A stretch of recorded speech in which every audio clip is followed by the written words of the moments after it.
Nosso convidado de hoje, do Sede de Saber, é o cirurgião dentista Amilcar Viana. Formado pela Universidade do Brasil, ele fala das novas tecnologias usadas pelos dentistas e dá conselhos para quem quer ter um belo sorriso por toda a vida. Eu assisti um comentário na ocasião, em 1952, sobre a fluoretação das águas no Espírito Santo.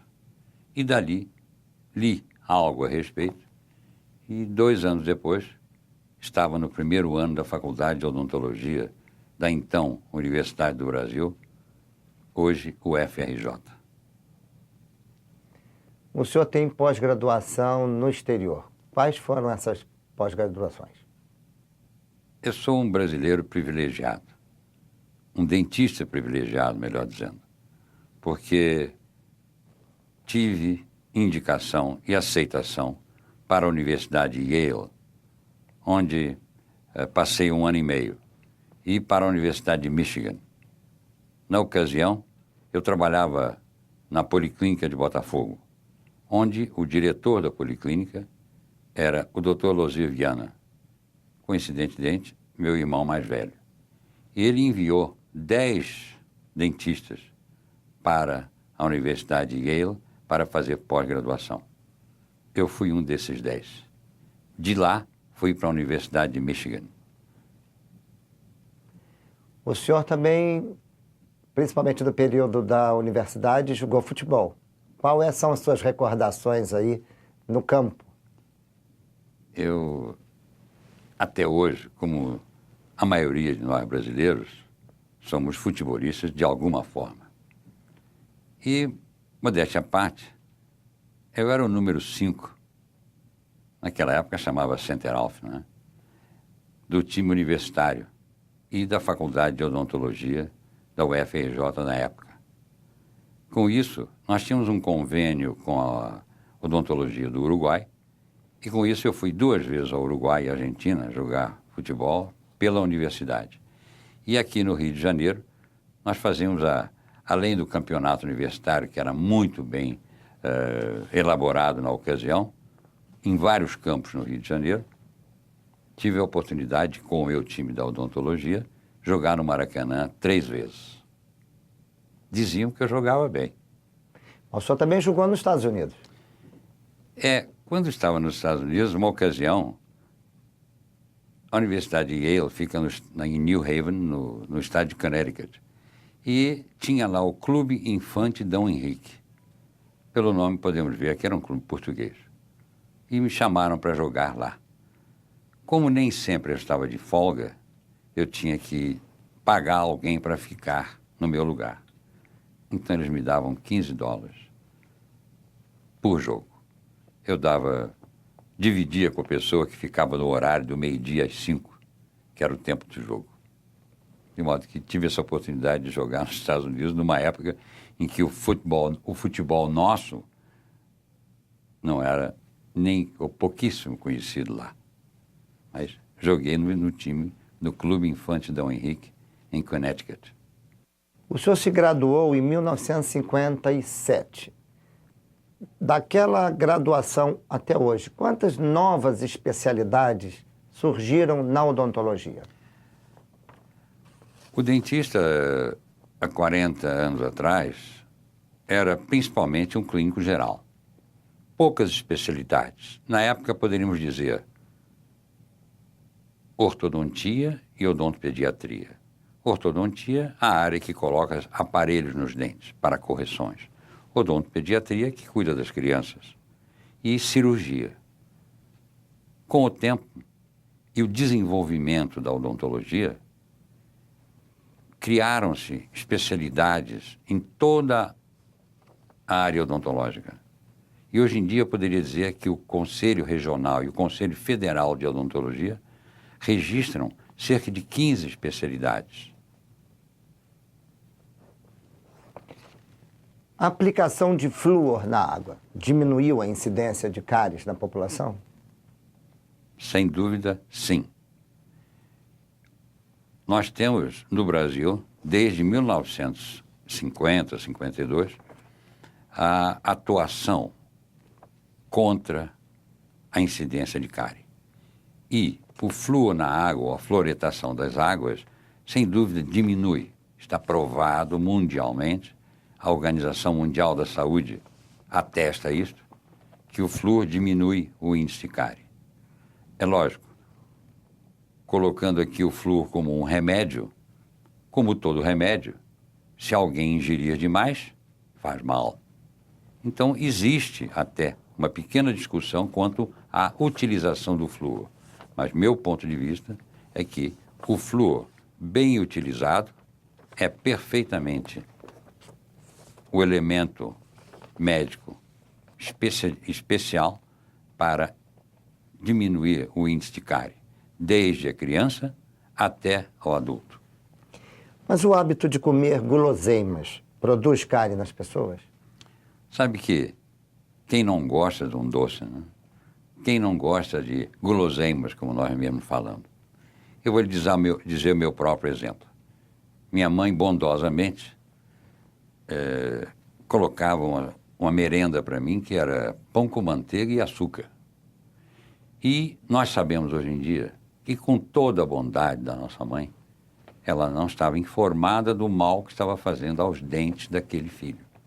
Então, a minha geração tinha um índice de cárie incrível. Felizmente, o desenvolvimento da odontologia, a compreensão médica da dieta, e médica eu me refiro porque a odontologia é, acima de tudo, uma especialidade médica. Então, os dentistas passaram a se localizar mais próximo aos médicos. Os médicos passaram a ter a informação dos dentistas para as suas crianças, principalmente os médicos pediatras. Então, o que aconteceu? A dieta mudou. E essa dieta mudando, causamos o que hoje em dia temos a maior importância no mundo inteiro, a prevenção.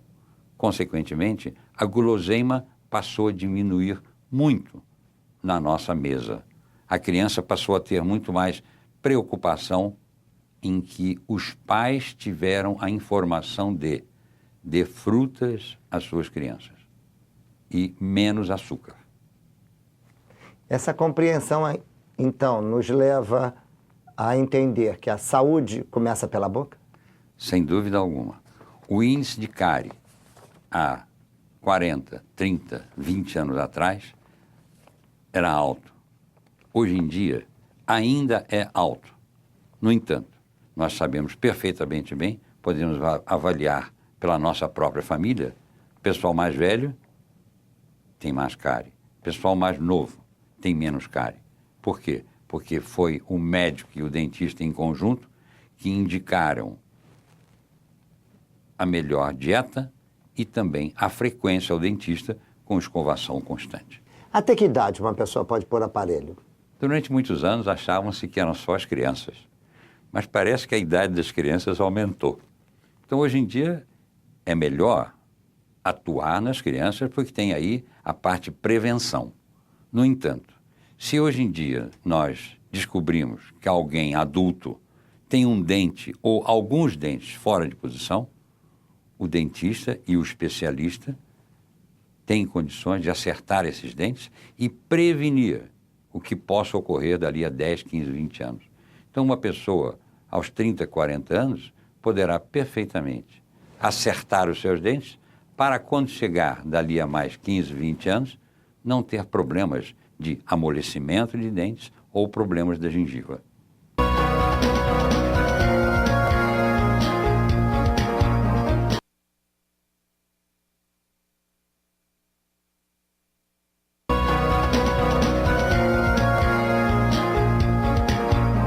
Em que caso é recomendável uma prótese, popularmente conhecida como dentadura? Em que caso é recomendável um implante de dentes? Como toda novidade, o implante ainda é uma novidade. É uma descoberta extraordinária. É algo que eu poderia dizer, uma das descobertas mais extraordinárias que nós tivemos no século passado, né, foi justamente, sem dúvida alguma, a penicilina. Hoje em dia, o homem que delineou e colocou implantes na boca das pessoas pode ter hoje um merecimento extraordinário. Por quê? Os dentistas estão se informando cada vez mais junto aos médicos, o que daí eu refiro uma vez mais à importância do dentista e o médico estarem juntos, da importância de avaliar a condição óssea de cada pessoa. É lógico, se eu colocar algo que não serve para aquela pessoa, o problema não é da pessoa, o problema não é do material, o problema é do dentista que não fez o diagnóstico adequado. Então, o problema principal é nós termos um diagnóstico adequado. E hoje em dia, no Brasil, a par de todo o nosso conhecimento da prótese, existe também, em Bauru, São Paulo, um instituto recém-inaugurado com tudo que existe de mais moderno para implantes odontológicos. Qual é a importância do hábito da escovação? Toda vez que nos alimentamos, a natureza nos dá a saliva para limpar os dentes. Mas, infelizmente, os alimentos que nós temos mais à mão não são frutas e coisas assim que, por si só, já limpam os dentes. Todos nós sabemos, ao ingerir ou ao mastigar uma maçã, a sensação que temos. Então, a importância do dentista para informar aos pacientes, escovar os dentes devidamente, é muito importante. Desde criança, deve-se ensinar, deve criar o hábito da criança, após as refeições, escovar os dentes. É lógico que existem casos e casos. A pessoa que tem um índice de cárie maior, lógico que precisa escovar mais vezes e cuidar, paralelamente à escova de dentes, a dieta. A pessoa que tem um índice menor de cárie pode deixar um pouquinho, um dia ou outro, sem escovar os dentes.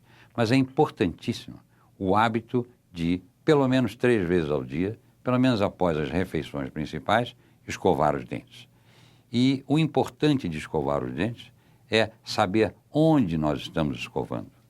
É importantíssimo informar ao nosso paciente, desde a mais tenra idade, olhar no espelho.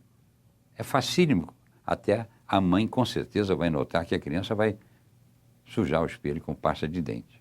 Mas se a criança, ou qualquer um de nós, passar a ter o hábito de escovar, de olhar como estamos escovando os dentes, vai ver que a eficiência dessa escova e desse hábito aumenta. Então, é importante que se mantenha esse hábito a vida inteira. Que doenças surgem numa pessoa com dentes cariados? A primeira, o próprio nome está dizendo, a cárie dentária, que é a doença que mais assola a humanidade. A cárie dentária traz problemas de dor de dentes, primeiramente. Segundo, se a pessoa não tem os dentes, pelo menos razoáveis, não pode mastigar. Se não pode mastigar, a alimentação é completamente deficiente. E a outra é um problema que pode surgir na gengiva, desde apenas, ou melhor dizendo, desde uma inflamação até problemas com tumores, que possam ser até malignos. Então, a falta de cuidado traz uma ineficiência orgânica, pois daí vem deficiência na mastigação, que poderá trazer problemas do aparelho mastigatório e também todo do estômago, do intestino, por falta de mastigação adequada. Daí o dentista hoje em dia dedicar-se muito também a olhar, a examinar e a restaurar a mastigação adequada para que o paciente possa se alimentar melhor e ter menos problemas no aparelho digestivo.